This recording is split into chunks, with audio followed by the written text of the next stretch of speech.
Hey, how's it going, everybody? Uh, this is one of my later recordings, so I don't expect for anybody to be up at this time. So just had a little break, and I thought I'd talk to you all about something that I think is real important. I won't spend too much time here talking about it for those on the replay, but I'll be further expanding upon this topic elsewhere. Excuse me. So, but I do want to bring it out as a bonus. So it's based on this idea of think like a man. Lyca is like a wolf. Lycan, which the Latin name for wolf is Canis lupus lichen. So that's where I came up with the idea. But without any further ado, let's talk about the topic, mating for life. So with wolves, they pretty much mate for life. A lot of animals do mate for life in a lot of ways, whether it's some of them are more monogamous, some are non-monogamous. It depends, but there are certain animals that definitely do have the sense of mating for life, and wolves are one of the animals that mate for life.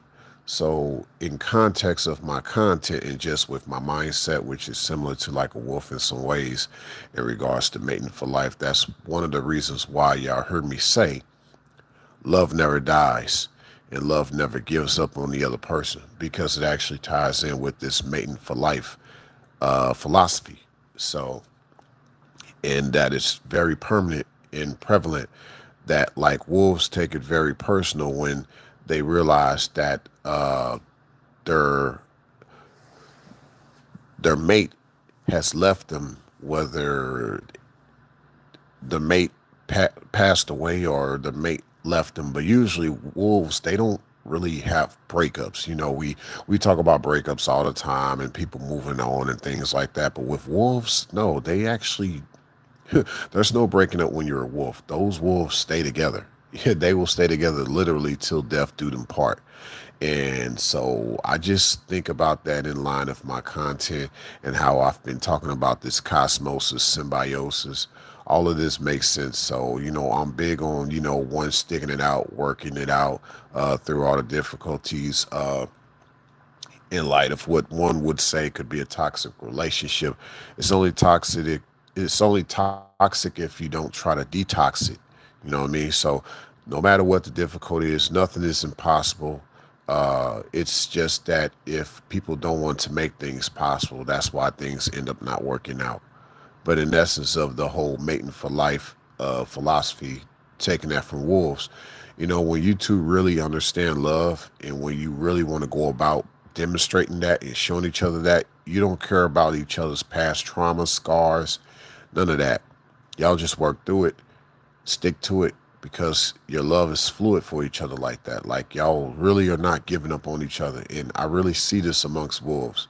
Like this whole idea of mating for life. Like they stick it out for life. Like they're in it for life. Like I wish we would get more into this idea of, when I'm with you, I'm with you, I'm not leaving you. Even if right now I might not like you right now, I still love you. So give me some time. I'll be talking to you again. We'll try to regroup. We'll try to work it out. We'll try to continue to move forward.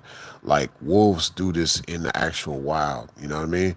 And of course, like I said, certain other animals do this too. But right now we're just specifically talking about wolves. And that's the thing. Like wolves rarely go outside of their circle as far as who they mate with. That's the other thing in regards to mating for life. Wolves like to keep it simple. They don't really like to go outside of what they've known. Like with the male wolf, he might have more than one female wolf that he mates with, but I promise you, he doesn't go outside that circle. So I want y'all to think about that too. But nevertheless, it still ties in with this idea of mating for life. Like he just doesn't give up. See, a wolf love never dies and it never gives up on the other wolf, you see. They just work it out like it's a beautiful thing, and that's why you see such a deep lineage with a lot of different wolf packs because they've literally made it for life. Like I want people to get past this idea though that the whole mating for life idea ties in with monogamy. No, it ties in with commitment. That's what it ties in with. It ties in with commitment, with just saying I'm gonna be there for you. You don't see that. You don't see people really saying when they love you, they really mean it. See, love is a permanent thing. Love is an eternal thing. Love is a very connected thing. When you say you love somebody, that's an action. It's not just a verb. I love you means I will continue to love you. I will always love you. Love never dies. When you say I love you, that means I will never die from you. I will never be dead to you. You see what I'm saying? So think about a lot of people who claim they love you, who said they love you, but they're now dead to you because they choose to be. They choose to not be a part of your life. They might pop back up again, even though they made themselves dead to you. Last time I checked, something that pops up around you, but yet it's dead, it's a zombie. So you got a lot of zombified people out here, a lot of people with this not only fake love but love that never existed for real, so they've just been dead amongst you yet they claim they love you. See, they didn't really mate for life with you. They pretty much have been like literally a dead man or dead woman walking around you. This is crazy, it's deep, but this is what's going on, and we got to rid ourselves of these things in our lives because it messes with a lot of our sanity, mental health, emotional health, and spiritual health, right?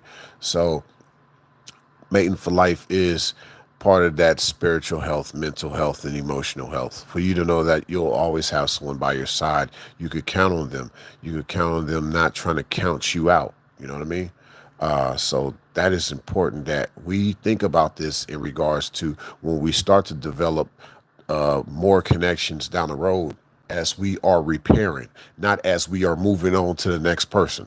Because I'm tired of hearing that. I'm tired of hearing everybody moving on. You know what I mean? Like, to me, parasites move on. Parasites take up what they can, they absorb, they drain the host of their resources, life force, heart, emotions, you name it, and they drain that person. Then they what? Move on to the next host, to the next supply. After they have discarded that person, they drain them of everything, right?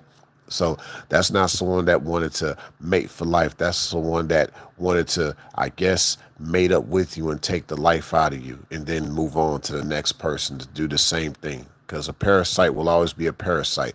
I will say that again. A parasite will always be a parasite, and they will do that for life. You got those that mate for life, and you got those that are parasites for life. They'll always be a parasite. They drain you, guess what? They're going to drain somebody else next. So I guess in that context, look on the bright side. Yeah, they moved on, but guess what? They're doing the same thing to the next person, right? So that's that. But I will also say that for those that mate for life with you, despite the difficulties that y'all go through, they'll always find their way back to you, and they'll always make sure that this time around they're not leaving. Maybe they just had to get used to being around someone like you because they never knew what mate for life really was like. You know, we're now talking in more human context versus animal context. We learn from nature though, right? But we having to get back in tune with what being natural is. Like a lot of humanity is mechanical. I hate to say it, but it is, right? But getting back in tune with these things that is of us, you know. But I don't want to get too preachy because there's a lot more I could say. But what I will say though is we just got to get back in tune with everything, especially in regards to nature. So mating for life is one of those things because hey, I mean, you wake up and then you find out the person you had in your life is gone. Well, people do this every day. They might not necessarily die actually, but they die in other ways by just, you don't hear from them no more. You know, they just disappeared. They might be going on with their life, but they're not in your life no more. And that's still a painful thing. And you can say, just like the person who's lost people who actually passed away, you can also say that you lost a lot of people. You know, there's a comedian right now, DC Youngfly. His wife passed away on him, and then he also had a couple of siblings that just passed away on him. So DC Young Fly has been dealing with a lot. My prayers go up to him, him and his loved ones, and what he's had to go through. Okay, but you can also say emotionally, you've lost people too. People who just decided they wanted to move on with their life, or just don't want to talk to you no more for whatever reason. That's also a spiritual death. That's an emotional death. That takes on the same amount of pain because you have to get used to that person not being around, and you shouldn't have had to do that. If that person who called themselves wanting to move on or leave you or not talk to you no more, called themselves loving you, but then they do the opposite. You know what I'm saying? It really can affect you. So that's why I'm saying, like, when it comes to thinking like this wolf, think like a man, or even for the ladies, think like a woman. Okay, be around someone that wants to mate for life with you. Real talk, like that's what it needs to be about. Don't be around somebody that's not trying to commit for life with you, and y'all develop a life with each other. And I realize now when I listen to content, no one's thinking about that lifetime commitment. No one's thinking about that. People like, that's old school. So you mean to tell me now lifetime commitment is old school? So what about when y'all have children together? Now it's like, oh, you got to put with that person for 18 years. So now that's how we look at a lot of relationships. We think on the 18-year time span because that's how long it takes for you to raise a child, apparently, right? So that's where we at nowadays. We're at that. We're going to get to the point where things could become almost embryonic, to the point of where we'll have more surrogates, to where like a child is not even a thing we consider amongst each other. We will find a way to have children raised separately. Ironically, in some traditions, some tribes raise the child. Like they say, it takes a village to raise a child, and pretty much the parents were the sperm donors and the egg donors. Like, but that's for a different story, because what I mean in that cultural context is that the parents were still involved. Don't get me wrong, they were involved, but it was more like the neighborhood, the villages had an integral part in the way those children were raised, or I would prefer to say cultivated, right? So I'm talking about these times it'd be different, to where people will just have children and they'll just continue to leave them over to the state, leave them over to the municipalities and people to raise your child, leave them over to the daycares. I mean, we already started that in some ways, when it comes to the educational system and things like that. So we got used to having our children being left off with people while we're trying to go about figuring out the way we want our lives to be from 9 to 5, right? So, but not to digress, I'm just saying, going back to mating for life, this has to be an important ethos and philosophy for us going forward, for those who still do care about tradition, okay? So I can say at this point, Reality XM is a traditional love channel. Okay. I don't speak on a lot of this other non traditional stuff. Everything is starting to become AI, even with love and relationships, to where, people don't even want to talk to you like you would normally want to talk to people in regards to communication. Sometimes people's communication is their lack of communication. Like they feel that's communication when no response is a response. Like you hear that. That's not natural. That's not natural. Okay. But not to digress on that either. I say I won't be too long on this particular recording. This is a bonus recording for my playlist, Think Like a Man. Make sure y'all check that playlist out. And I'm actually developing a side project for a lot of this, so I'll keep y'all posted. But yeah, just trying to stay in the algorithms. I know as of late, my algorithms haven't been jumping as they used to, just because people are getting further away from what tradition is in regards to love, relationships, you name it. But I'm gonna still speak on it.